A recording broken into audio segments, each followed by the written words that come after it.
بعد میں رہتی ہوں، والدہ کو وزٹ پر بلایا ہے، عمرہ کرانے مکہ مکرمہ لاتی ہوں، عمرے کی نیت نہیں کی، بغیر نیت کے احرام کے مکے آئی ہوں، بالکل دم ہے جناب۔ اچھا عمرہ کرا رہی ہے والدہ کو کہ خود بھی اپنے عمرے کو برباد کر دیا۔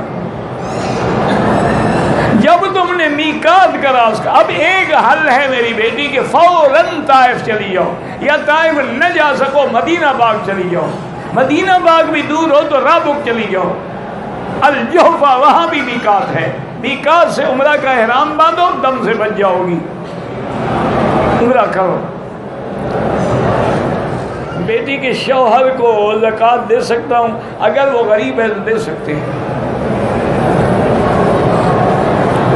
دادا دادی نانا نانی کو زکوٰۃ بالکل نہیں دے سکتے، خدا کا کچھ اللہ سے شرم بھی کرو، ماں باپ کو بھی کوئی زکوٰۃ دیتا ہے؟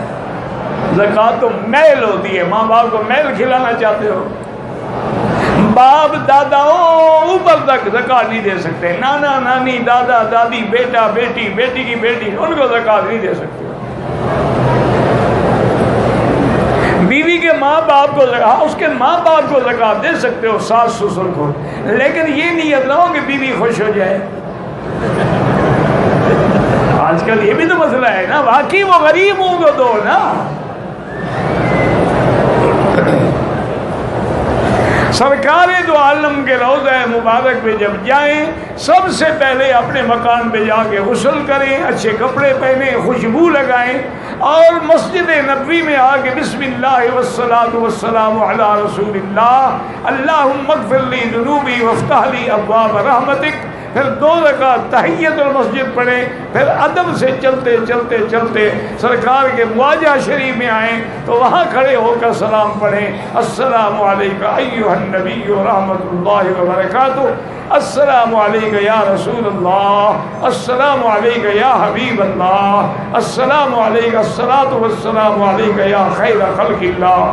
پھر سیدنا ابو بکر سیدنا عمر پہ سلام پڑھیں، اور اس کے بعد کعبے کی طرف رخ کر کے دعا اللہ سے مانگیں۔ صلاۃ و سلام نبی کا حق ہے، دعا اللہ کا حق ہے۔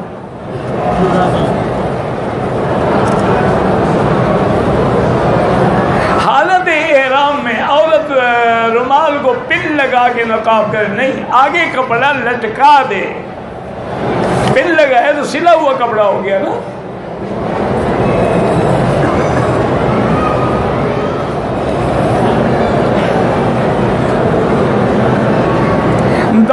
دوران طواف عورت کا ہاتھ پکڑ کر طواف کرنا، اگر اپنی بیوی کا ہاتھ پکڑو تو جائز ہے، لوگوں کی بیوی کا ہاتھ نہ پکڑنا۔